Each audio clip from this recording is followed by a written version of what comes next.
के अनुसार श्री विष्णु जी ने कुछ समय के लिए स्वामी पुष्करणी नामक सरोवर के किनारे निवास किया था। यह सरोवर तिरुमला के पास स्थित है। तिरुमाला तिरुपति के चारों ओर स्थित पहाड़ियाँ शेषनाग के 7 फनों के आधार पर बनी सप्तगिरी कहलाती हैं। वैकुंठ एकादशी के अवसर पर लोग तिरुपति वेंकटेश्वर मंदिर पर प्रभु के दर्शन के लिए आते हैं, जहाँ पर साक्षात बालाजी विराजमान है।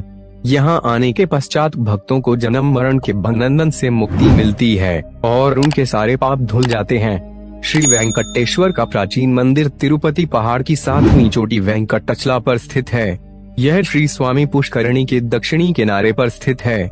श्री वेंकट पहाड़ी का स्वामी होने के कारण ही इन्हें वेंकटेश्वर कहा जाने लगा। इन्हें 7 पहाड़ों का भगवान भी कहा जाता है। मंदिर के गर्भगृह में भगवान वेंकटेश्वर साक्षात विराजमान है। जिस किसी ने भी भारत के आंध्र प्रदेश में स्थित तिरुपति बालाजी धाम के देवता भगवान श्री बालाजी वेंकटेश्वर स्वामी के बारे में जाना, वे भगवान की लीला के सामने नतमस्तक हो गया, क्योंकि इस तिरुपति मंदिर के देवता भगवान विष्णु की पृथ्वी पर आने की लीला बड़ी अद्भुत है और सभी को आश्चर्यचकित करने वाली है। यह बड़ी कौतूहल भरी कथा है। मन में यह प्रश्न उठता है कि वह कौन से कारण थे जिसकी वजह से भगवान विष्णु को वैकुंठ लोक से पृथ्वी लोक में निवास करने के लिए आना पड़ा। इस संबंध में भगवान विष्णु जी की लक्ष्मी जी से विवाद होने की कहानी बहुत प्रचलित है। कहा जाता है कि किसी बात पर भगवान विष्णु और माता लक्ष्मी जी में असहमति हो गई और लक्ष्मी जी उनसे रूठकर धरती पर आ गईं और भगवान विष्णु भी उनके पीछे पीछे पृथ्वी पर आ गए। ऐसा कहा जाता है कि तभी से भगवान विष्णु भगवान वेंकटेश्वर स्वामी के स्वरूप में भारत के आंध्र प्रदेश क्षेत्र के चित्तूर जिले के ऊंची पहाड़ियों पर निवास कर रहे हैं। भगवान विष्णु से लक्ष्मी जी क्यों और किस बात पर रूठी और क्यों पृथ्वी लोक चली आई, आइए जानते हैं यह पूरी पौराणिक अद्भुत कथा क्या है। भगवान विष्णु के धरती पर बसने की कथा। कहा जाता है कि एक बार महर्षि भृगु भगवान विष्णु के धैर्य की परीक्षा लेना चाहते थे। इसी प्रयोजन से महर्षि भृगु एक बार भगवान विष्णु के निवास स्थान वैकुंठ धाम में पधारे। उस समय भगवान विष्णु जी के शयन का समय था। भगवान विष्णु क्षीर सागर में शेषनाग पर निद्रा अवस्था में थे। तभी महर्षि भृगु ने वैकुंठ धाम में प्रवेश किया। महर्षि भृगु भगवान विष्णु की गहरी निद्रा को तोड़कर उन्हें क्रोधित करना चाहते थे, ताकि भगवान अपना धैर्य खो दें और वे इस धैर्य की परीक्षा में पराजित हो जाएं। भगवान विष्णु को नाराज करने के उद्देश्य से महर्षि भृगु ने भगवान विष्णु के आसन शेषनाग पर अपने पांव से तेज प्रहार किया, जिसके कारण गहरी निद्रा में सो रहे भगवान विष्णु की निद्रा भंग हो गई। वहां बैठी लक्ष्मी जी यह सारा दृश्य देख रही थीं।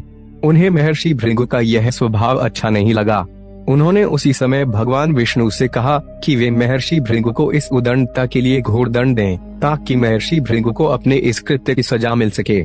लेकिन महर्षि भृगु द्वारा शेषनाग को आघात पहुंचाए जाने और अपनी गहरी नींद टूट जाने के बाद भी भगवान विष्णु ने महर्षि भृगु से प्रेम पूर्वक कहा कि हे मुनिवर, आपका हमारे वैकुंठ धाम में स्वागत है। आइए बैठिए हमारे वैकुंठ धाम में, मैं आपकी सेवा में हर पल तत्पर हूँ। लक्ष्मी जी ने जब देखा कि भगवान विष्णु महर्षि भृगु को दंड देने के बजाय उनका सत्कार कर रहे हैं, तो उनके हृदय को बड़ा आघात पहुंचा। लक्ष्मी जी के मन के अनुसार महर्षि भृगु को दंड न मिलने पर वे विष्णु जी से रूठकर वे पृथ्वी लोक चली गईं।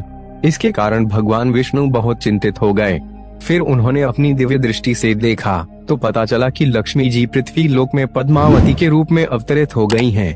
भगवान विष्णु ने विचार किया कि अब उन्हें भी पृथ्वी लोक जानना चाहिए और अपनी प्रिया लक्ष्मी को मनाना चाहिए। यह सोचकर भगवान विष्णु भी पृथ्वी लोक पर पहुंच गए। लक्ष्मी जी ने जब भगवान विष्णु को पृथ्वी लोक में देखा तो उनका अद्भुत प्रेम देखकर वे अति प्रसन्न हो गईं। अब उनके हृदय में भगवान विष्णु के प्रति तनिक भी क्रोध नहीं था। अब भगवान विष्णु ने और लक्ष्मी जी ने पृथ्वी वासियों के हित में पृथ्वी पर ही भगवान श्री वेंकटेश्वर तिरुपति बालाजी के रूप में दक्षिण की तिरुमला की पहाड़ियों पर निवास करने का मन बना लिया और इसी पहाड़ी पर बस गए। ऐसा कहा जाता है कि आज भी भगवान विष्णु और लक्ष्मी जी अपने सजीव रूप में दक्षिण की तिरुमला की पहाड़ियों में स्थित हैं। उनकी दैवीय शक्ति का आज भी लोगों को आभास होता है। तिरुपति वेंकटेश्वर मंदिर के नाम से प्रसिद्ध यह धाम भारत का एक प्रमुख तीर्थ स्थल है। भगवान विष्णु का यह धाम समुद्र तल से 32,000 फीट ऊंचाई पर स्थित है। पौराणिक ग्रंथों में तिरुपति बालाजी के इस मंदिर का त्रिवेंद्रम नाम से उल्लेख किया गया है। 7 पहाड़ों वाले मंदिर के नाम से प्रसिद्ध तिरुपति बालाजी महाराज का धाम एक ऐसा धाम है जहां भक्तों को नए नए चमत्कारों और रहस्यों की अनुभूति होती है। समय समय पर इस धाम के देवता अपने भक्तों को जीवंतता का आभास कराते रहते हैं। आइए जानते हैं तिरुपति बालाजी महाराज के धाम के वे अनसुलझे रहस्य जो सदियों से रहस्य बने हुए हैं। वेंकटेश्वर बालाजी मंदिर की स्थापना का रहस्य। दक्षिण भारत के इस तिरुपति बालाजी के भव्य मंदिर को कब और किसके द्वारा बनवाया गया, इस बात का कोई निश्चित प्रमाण नहीं मिलता है। कुछ इतिहासकार इस मंदिर की स्थापना 5वीं शताब्दी के आसपास मानते हैं, तो कुछ 6वीं शताब्दी के। इस मंदिर की स्थापना के संबंध में चोल और विजयनगर के नरेशों का नाम लिया जाता है, लेकिन यह सब केवल एक अनुमान है। वास्तव में इस मंदिर का संस्थापक कौन था, इसके बारे में कोई पुख्ता सबूत नहीं मिलते हैं।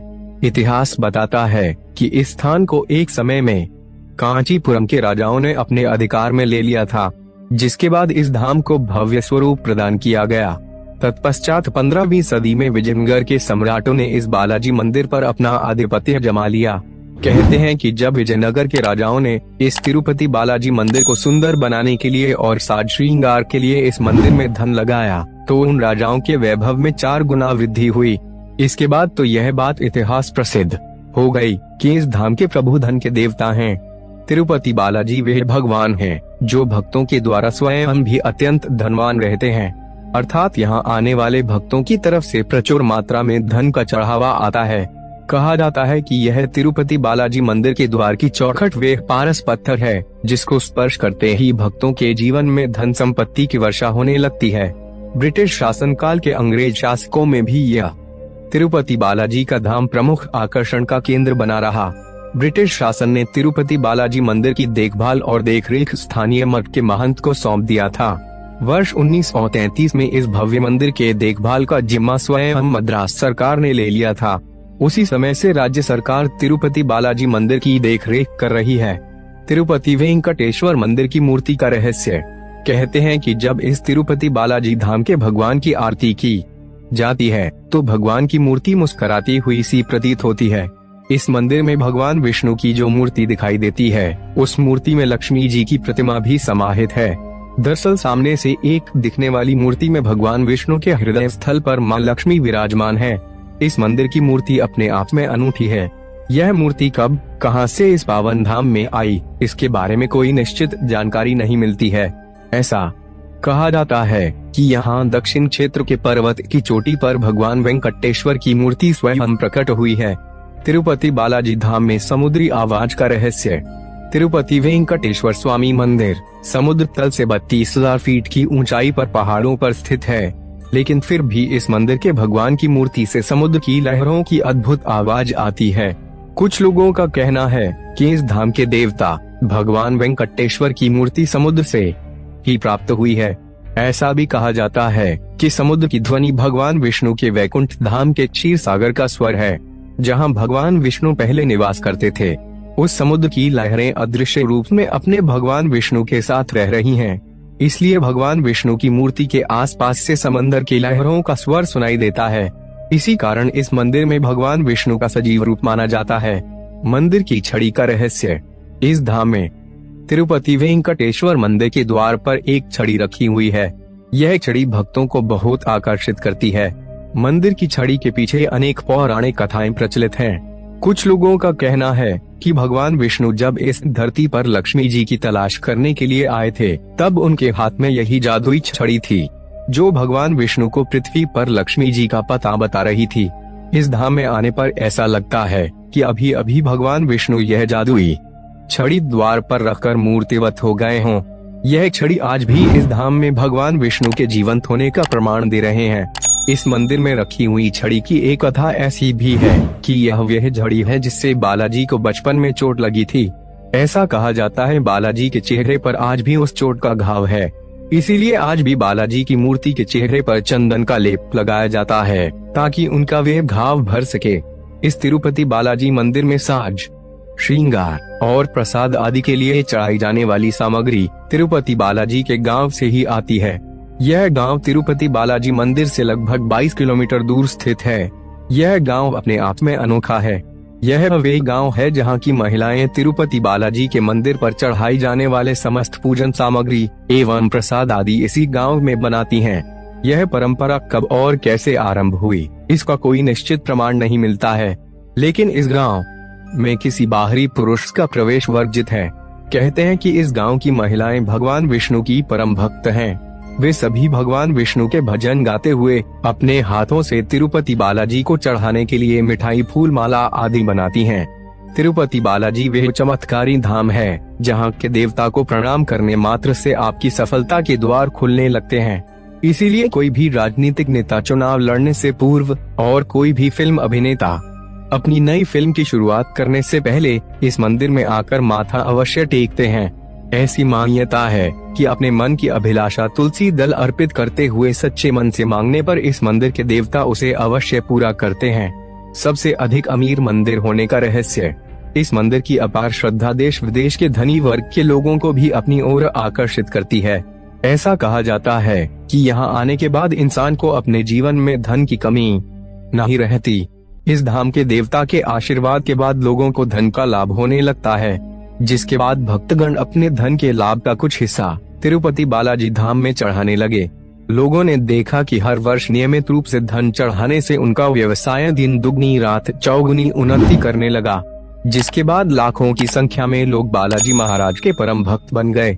जिस प्रकार लोग अपनी कुल आय का एक भाग अपने घर परिवार के सबसे बड़े व्यक्ति को देते हैं, उसी प्रकार लोग अपनी इनकम का एक हिस्सा तिरुपति महाराज के चरणों में चढ़ाने लगे। इस प्रकार भक्तों के द्वारा दिया गया धन मंदिर में बढ़ने लगा और दूसरी तरफ उनके घरों में भी। दोस्तों, यदि यह जानकारी आपको अच्छी लगी हो तो हमारे चैनल